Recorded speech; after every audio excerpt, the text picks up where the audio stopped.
contando la desafortunada desaparición de mi mejor amiga. Pero antes de empezar quería decir que este video está hecho por Tulip Stories. Con esto dicho, comencemos.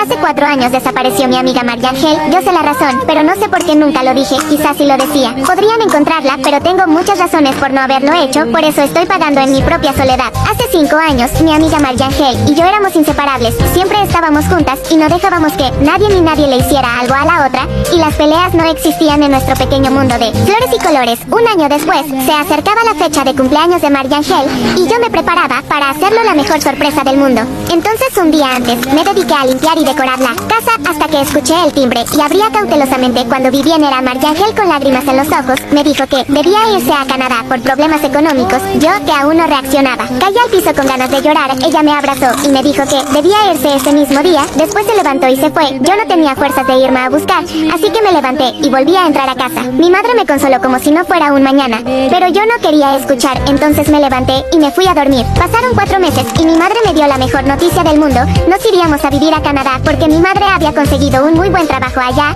Entonces arreglé mis cosas y estaba emocionada, esperando que fuera mañana. Al día siguiente, fuimos al aeropuerto y esperamos mucho para que llegara la hora de nuestro vuelo. Yo quería sorprender a Mariangel, ya que no había podido celebrar su cumpleaños en México, entonces lo haría en Canadá. Mi mamá se contactó con la mamá de Mariangel y griega hablaron un rato para reencontrarnos. Después de varios meses, cuando llegué a su casa, me abrió una niña desconocida y me dijo me había equivocado de casa, pero le pregunté por Mariangel y ella solo se limitó a mirarme mal de arriba hacia abajo y llamó a Mariangel. Cuando Mariangel me vio, me miró con una mala cara y comenzó a reírse con la otra niña. Yo no sabía qué decir, así que la abracé y ella me empujó. Mi madre, que aún seguía esperando en el auto, me llamó y me dijo que se iría a casa y que volvería más tarde. Yo le dije que estaba bien y colgué. Después de eso, la mamá de Mariangel se asomó y al verme me dijo que pasara muy emocionada. Mariangel y la otra niña llamada Talía subieron a la parte de arriba y yo la seguí. Al llegar al cuarto de Mariangel, ella no me dejó pasar y me dijo que me alejara de ella lo más posible. Yo me preguntaba por qué ella me trataba así. Yo no le había hecho nada y entonces Talía me empujó y me dijo que me largara. Yo me levanté llorando y llamé a mi mamá para que me recogiera. Cuando llegó yo me fui y me despedí de la mamá de Mariangel, la cual me preguntó si todo estaba bien. Yo le dije que sí. Salí. En el camino a casa, mi madre me preguntó qué me pasaba y yo solo le dije que me sentía mal. Mi madre me dijo que al siguiente día iría al colegio y que me preparara. Al día siguiente yo me fui contenta al colegio, esperando que Mariangel se disculpara por su actitud y que dejaría a Talía por mí. Pero cuando llegué ya todo el colegio estaba lleno de chismes sobre mí. Me trataron horrible y no pude soportar más y me puse a llorar. En cuanto llegué a casa,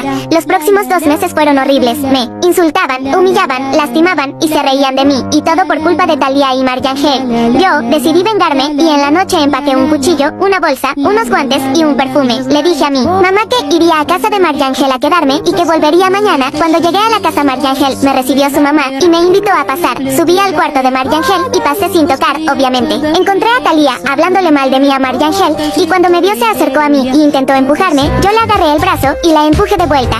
Mariangel me gritó que me fuera y le dije que me quedaría. Ella me dijo que si me iba a quedar no iba a dormir en su cuarto con ellas. Yo le dije que dormiría en la habitación de invitados y después de eso me fui a dejar mis cosas a la habitación. Cuando la mamá de Mariangel nos llamó a comer, Talía me dijo que era mejor que me fuera, pero yo le dije que no lo haría y que se aguantara. Me volteó los ojos y se fue hacia abajo. Después de comer, nos fuimos a dormir y inició mi plan. Fui al cuarto de Mariangel y lo primero que hice fue noquear a Talía. Luego de eso escuché a Mariangel despertarse y me levanté a ir hacia ella. La agarré del cabello y me la llevé hacia afuera de su casa. Ella empezó a gritar, pero la golpeé y quedó inconsciente. Salí de la casa con mis cosas y Mariangel hacia el bosque. Ya allí tomé el cuchillo y apuñalé a Mariangel múltiples veces hasta que su pulso se desvaneció. La coloqué dentro de la bolsa y la tiré a un río que estaba cerca. Luego volví a casa de Mariangel, me cambié y limpié y me acosté. Al día siguiente Mariangel no apareció. Todos estábamos asustados menos yo, porque no me arrepentía de lo que había hecho. Pasaron 4 años y ahora la culpa empieza a acecharme. Siento que a veces quiero ir a ver si Mariangel sigue ahí, pero no puedo por el miedo. Pero sé que tarde o temprano el karma vendrá por mí. ¿Alguno de ustedes que estuvo en colegios religiosos les dio como la curiosidad de jugar la Ouija, Charlie o algo por el estilo dentro del colegio? Bueno, pues a algunos alumnos de cierto colegio en Guanajuato, aquí en mi país, México, hicieron exactamente esto, y es que me estoy debatiendo entre si decirles el nombre preciso del colegio, porque pues el colegio sigue activo, o sea, tiene alumnos y todo, así que lo voy a pensar. Y pasó algo muy curioso. Todo esto sucedió entre finales de la década de los 80s, principios de los 90s, y a pesar de que todo Guanajuato sabía y hablaba sobre esto, los medios de comunicación prefirieron pues no decir nada, hacer como que no había pasado. Muy pocos medios de comunicación hablaron de esto. Todo esto ocurrió cuando recientemente este colegio había cambiado de instalaciones, o sea, se había mudado a otro lugar mucho más céntrico. Si ustedes son de Guanajuato, probablemente ya sepan cuál colegio es. El caso es que familiares, las personas, o sea, los alumnos que vivieron esto y amigos decidieron ya no hablar más de este tema jamás. Los únicos testimonios que tenemos son de las personas que ayudaron, porque esto se hizo muy grande. Resulta que 5 alumnos, 3 mujeres y 2 hombres decidieron jugar a la Ouija dentro de las instalaciones de este colegio. La Ouija se había como popularizado muchísimo más en estos años porque recientemente había salido la película pues del Exorcista. Mucho se hablaba sobre la Ouija. Imagínense en un colegio religioso todo lo que nos decían. Si de por sí, yo cuando iba en la primaria eran los años 90 y principios de los 2000 y todo era del diablo, los Furbies, los tazos, los tamagotchis, todo era del diablo. Ahora imagínense el tablero de la Ouija. Pero estos alumnos decidieron que iban a hacer su propia investigación. Querían ver si todo lo que les habían dicho que ocurría, pues sí iba a ocurrir. La cosa es que esta sesión de Ouija, como era de esperarse, pues no salió nada bien. Y aquí no se sabe si fue como histeria colectiva lo que ocurrió aquí o andaba algo por ahí. Ya sea alguna entidad del bajo astral que ellos dejaron salir, alguna entidad demoníaca, pero algo raro pasó. La cosa es que en cierto punto de esta sesión que estaban teniendo los alumnos, se hizo presente una sombra, pero esta sombra estaba como más bien pegada a las paredes y cada que la sombra aparecía dejaba una mancha, como una marca en las paredes, así como de un cuerpo todo deforme. Y a pesar de que la sombra desaparecía, aquella marca quedó. Los alumnos relataron que al momento que vieron esto se asustaron muchísimo, tratan de huir del salón, se acercan a la puerta que tenían cerrada y cuando tratan de abrirla se dan cuenta de que está bloqueada. Ellos están desesperados tratando de abrirla, mientras se dan cuenta que aquella sombra que se estaba materializando se acercaba cada vez más a ellos y pues alguno volteó a ver el tablero y vieron como si una cabeza estuviera saliendo pues de aquí. O sea, hagan de cuenta algo así, pero en vez de una mano pues estaba saliendo una cabeza del tablero. Finalmente logran abrir la puerta, salen corriendo, pero se dan cuenta que nada más salieron 4 de los 5 que estaban jugando. Regresan y ven que una de sus compañeras está tirada en el piso, convulsionando con los ojos en blanco y espuma en la boca. Ellos intentaron auxiliar a su compañera, sacarla de ese estado, pero al ver que no podían deciden dejarla ahí e ir a buscar al sacerdote de la escuela. Llegan con él, le cuentan todo y el sacerdote decide que no los iba a auxiliar pensando que esto era una broma de estos alumnos, así que no les quedó de otra que ir a buscar otro sacerdote, pero de una iglesia cercana al colegio. Lo que comentan fue que estos alumnos llegaron con este segundo sacerdote pidiendo que le hicieran un exorcismo a su compañera, a lo cual este sacerdote les contesta, es que yo no puedo hacer eso, o sea, sí la puedo auxiliar, puedo rezar, pero un exorcismo me tienen que dar permiso en el Vaticano, no es así como ustedes creen. Así que aún así, este padre va al colegio, encuentra a esta chica todavía en este estado de trance, al parecer ya no estaba convulsionando, pero seguía en ese mismo estado y toda la demás escuela ya se había dado cuenta y todos estaban vueltos locos pidiendo pues ayuda médica. Pero al mismo tiempo, este padre se da cuenta lo que en realidad está pasando porque ve el tablero de la Ouija, ve aquella mancha deforme en la pared y entiende por qué la chica está así. Así que dice, esto está muy por fuera de lo que yo puedo hacer. Toma en sus brazos a la chica y la lleva a la Basílica Colegiata de Nuestra Señora de Guanajuato, que es una iglesia, y cuando está a punto de llegar, lo alcanzan los paramédicos y pues se la quitan y ya no dejaron que entrara aquí para que resolvieran esta situación. Le dijeron, esta chica pues no necesita nada de exorcismos, necesita ayuda médica urgente.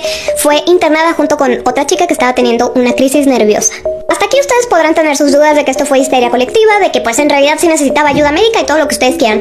Pero aquel salón donde jugaron y quedó la mancha, ahí se quedó año tras año tras año. O sea, incluso trataron de taparla con pintura y después volvía a salir aquella mancha, a tal punto que mejor clausuraron el salón y nunca más fue utilizado. Algunos otros alumnos decían, no, en realidad no fue clausurada, pero sí nunca lo volvieron a usar. Casualidad, ¿ustedes qué opinan? Respecto a los alumnos, todos sanaron, o sea, todos salieron del hospital, todo muy bien. Algunos tuvieron recaídas a lo largo de su vida, recaídas emocionales por esto que les había sucedido.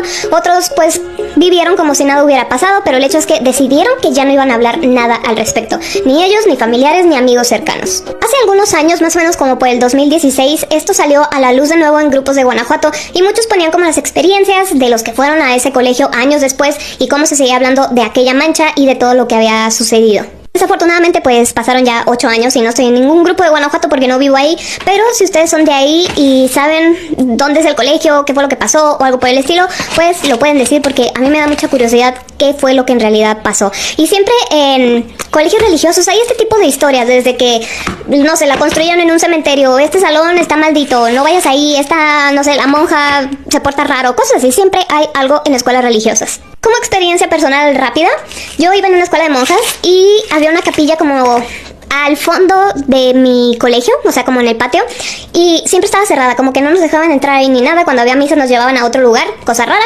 y sí decían entre alumnos, es que ahí pasaron cosas raras, y una vez se encerró una chica y no sé qué, y sí se escuchaban ruidos raros, o sea, pudo haber sido cualquier cosa, pero eso alimentaba más, pues, esta historia. Y bueno, esta historia que les acabo de contar de Guanajuato, la consideran como relativamente nueva a comparación de otras historias u otras leyendas que haya en el estado. Así que bueno, ¿ustedes qué opinan? Y yo, como siempre, los estoy leyendo. Imagínense que su hermanita, primo, sobrinita, lo que ustedes quieran, un bebé recién nacido, les hable, y no me refiero a tata, papá, mamá, no, sino que les haga una frase completa y que tenga sentido con lo que está pasando. Y a mí me daba miedo cuando un bebé muy chiquito se sentaba así derechito. Imagínense que me hable, qué terror. Bueno, pues resulta que en 1817, en el estado de Durango, aquí en México, ocurrió algo así. Si de por sí en estos tiempos esto sería bastante extraño, imagínense cómo lo tomaron en aquellos años. Resulta que en una familia, pues recién había nacido un bebecito. Tenía solamente 4 días de nacido, y ese bebé tenía una hermana mayor de tan solo 7 años. Esta hermanita estaba cuidando al bebé cuando la mamá escucha que esta niña sale gritando, asustadísima, del cuarto y le dice: mamá, el bebé me acaba de hablar. La mamá le pregunta, o sea, ¿sí me entienden? O sea, está muy raro de escuchar eso. Entonces le dice: ¿qué te dijo? O sea, a lo mejor nada más estaba balbuceando, pero no, le había dicho una frase perfectamente bien hecha. Porque las palabras que escuchó esta niña que salieron de la boca del bebé fue: no le des tan fuerte a la cuna porque me duele la cabeza.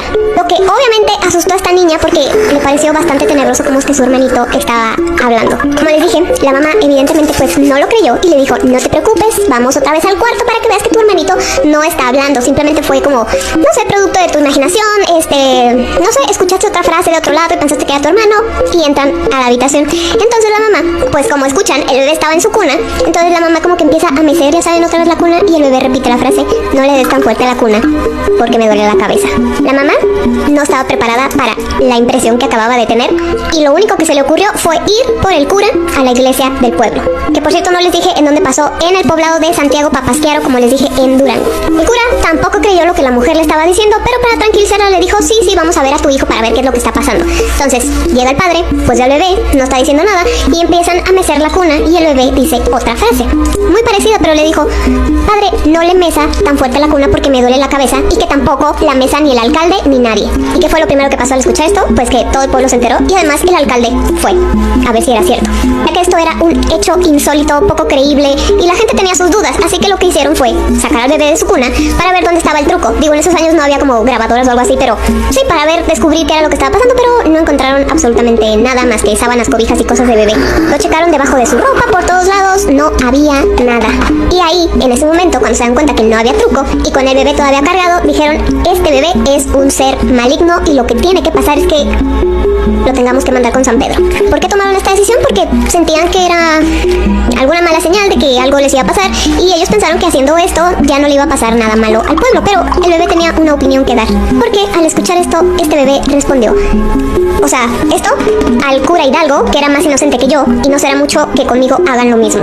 Lo que provocó que todos los presentes, porque ya no nada más estaba el alcalde, el cura, los papás, la familia y demás, sino ya todo el pueblo estaba ahí, se asustaron muchísimo más de lo que ya estaban, y no sabían qué hacer, porque si el bebé ya estaba consciente de lo que estaban planeando hacer, no nada más hablaba, sino que era consciente y escuchaba, contestaba y demás, pues ya no quisieron hacer esto. Y entonces el alcalde y el juez de este poblado decidieron mandarle este caso al gobernador de Durango, y de esto se hizo como un expediente que firmaron varias personas y varios testigos de que sí, esto era legítimo, sí había pasado. Conforme fueron pasando los años, pues esta historia o esta leyenda o lo que sea de este bebé que hablaba, pues se fue como distorsionando y perdiendo, porque algunas personas decían que ok, ya no le hicieron nada al bebé, pero él siguió hablando y decía pues cosas muy extrañas, como por ejemplo pasajes de la independencia de México.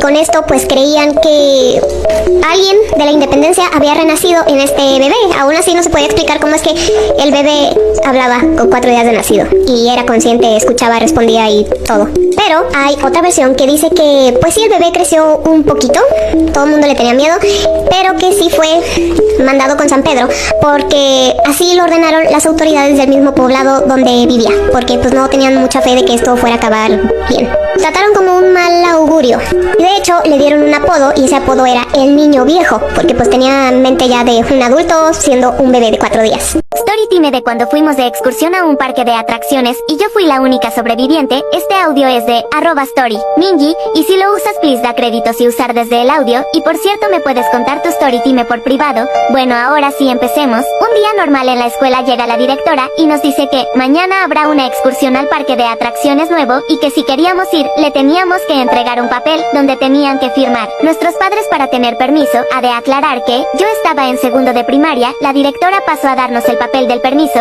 Yo volteo a ver a mi amiga y sonríe ya que estaba emocionada por la primera excursión de la escuela. Al llegar de la escuela muy emocionada le enseñé y les dije lo de la excursión al parque de atracciones a mis padres y les pregunté que si me daban permiso de ir, y como mis padres son muy buenos conmigo me dijeron que sí. Yo salté de la emoción y no aguantaba las ganas de ir. Subí corriendo a mi habitación a alistar mi mochila con todo lo necesario. Ya en la noche no podía dormir de la emoción. Ya dormida soñé que muchos payasos estaban en un cuartito con cuchillos y pistolas, pero también partes del cuerpo. Después no alcancé a ver nada, ya que mi mamá me había despertado para ir a la escuela. Yo no le tomé importancia al sueño, ya que yo soñaba cosas muy raras. Me alisté rápido y desayuné. Mi mamá me llevó a la escuela. Al llegar vi que el camión ya estaba por avanzar. Me despedí de mi mamá y me fui. Al subirme al camión, vi a mi amiga y la saludé y obviamente me senté al lado de ella. Las dos íbamos platicando todo el camino. Al llegar recorrimos todo el parque. Un dato importante es que 5 maestras fueron a cuidarnos, ya que todos nosotros éramos 25 alumnos. El tiempo que paso recorriendo el parque, llevo aproximadamente 8 horas ya que el parque era gigante. A las 7 las maestras se dieron cuenta que nos había faltado recorrer el circo. Entramos y a punto estaba empezando el show. 3 maestras fueron a pagar todo el recorrido mientras las otras 2 maestras se quedaron con nosotros. Ha de aclarar que esas 2 maestras eran las más distraídas. Al acabar el show, todos fuimos al escenario con los payasos, ya que las maestras no nos estaban viendo. Los payasos nos preguntaron, ¿quieren divertirse? Todos respondimos emocionados que sí. Los payasos nos llevaron por unas escaleras que se dirigían hacia abajo. Cada vez se veía más y más oscuro. Al llegar al lugar, me di cuenta que ese lugar era igual que el de mi sueño. Yo muy asustada vi todos los cuerpos de niños. Los payasos empezaron a agarrar a mis compañeros y los payasos agarraban cuchillos, pistolas, piedras, etc. Yo viéndolo, que los payasos les hacían a mis compañeros, asustada agarré a mi amiga de la mano y nos fuimos corriendo hacia la salida. Lo que no me esperaba es que un payaso se dio cuenta de que nos estábamos escapando. El payaso agarró a mi amiga y la aventó al suelo. Yo viendo cómo estaba mi amiga lloré como nunca y corrí más rápido y los payasos no me alcanzaron. Vi a mis maestras y les conté todo qué había pasado y llamaron a la policía, ya que no nos encontraban. Entonces ahí estaba la policía. Les conté todo a los policías y ellos cuidadosamente fueron adentro del circo a atrapar a los payasos. Por suerte sí los pudieron agarrar. Mis maestras llamaron a mis padres para que me recogieran. Yo estaba muy asustada con lo que me había pasado. Pasaron como 5 minutos y mis padres ya había llegado por mí. Yo al verlos corrí de la emoción y les di un abrazo muy fuerte. Los policías nos dijeron que los payasos estarían 100 años en la cárcel. Después decidieron cerrar el parque y ya nunca lo volvieron a abrir. 911. ¿Cuál es su emergencia?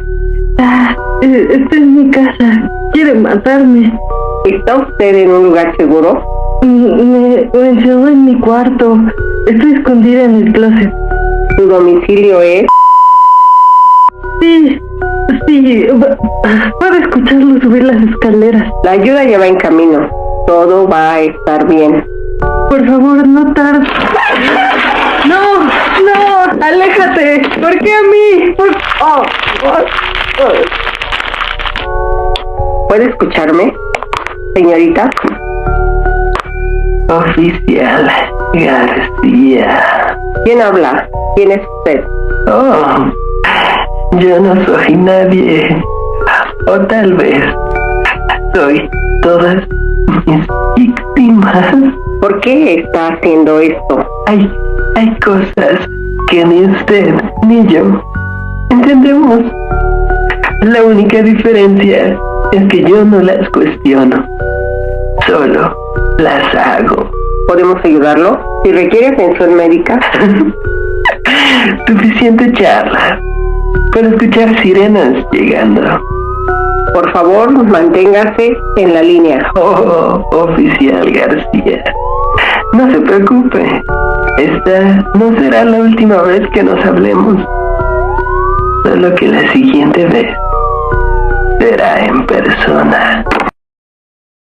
Fotografías que fueron tomadas antes de la tragedia. El vuelo 123 de Japan Airlines despegó del aeropuerto internacional de Haneda, Tokio, para dirigirse al aeropuerto internacional de Osaka. No sé si pronuncié bien todos los nombres anteriores, pero este vuelo nunca llegó. Apenas habían pasado 12 minutos del despegue cuando el mamparo de presión trasero falló. Los pilotos perdieron el control del estabilizador vertical y fragmentos de la aeronave comenzaron a desprenderse. La cabina se despresurizó. Las mascarillas cayeron delante de los pasajeros. Justo este es el momento en el que se tomó la fotografía. Era evidente que el avión estaba cayendo, pero los pilotos lograron que no lo hiciera en picada. La caída de la aeronave duró aproximadamente media hora en la que los pasajeros estaban conscientes de lo que pasaría, así que la utilizaron para escribir cartas de despedida a sus seres queridos. Algunos de los mensajes que se leyeron en estas cartas fueron: Machiko, cuida de los niños. A mis 3 hijos, cuiden de su madre. El avión está cayendo en picada. No hay esperanza. Milagrosamente sobrevivieron 4 personas. Una madre y su hija de 8 años, una niña de 12 años quien lloraba desconsoladamente la pérdida de su madre con quien estaba viajando en ese momento, y una aeromoza de otra compañía quien no estaba en servicio en ese vuelo. Las sobrevivientes declararon que no fueron las únicas en sobrevivir al impacto, pues escuchaban más llantos y voces, pero sí fueron las únicas que sobrevivieron hasta el día siguiente.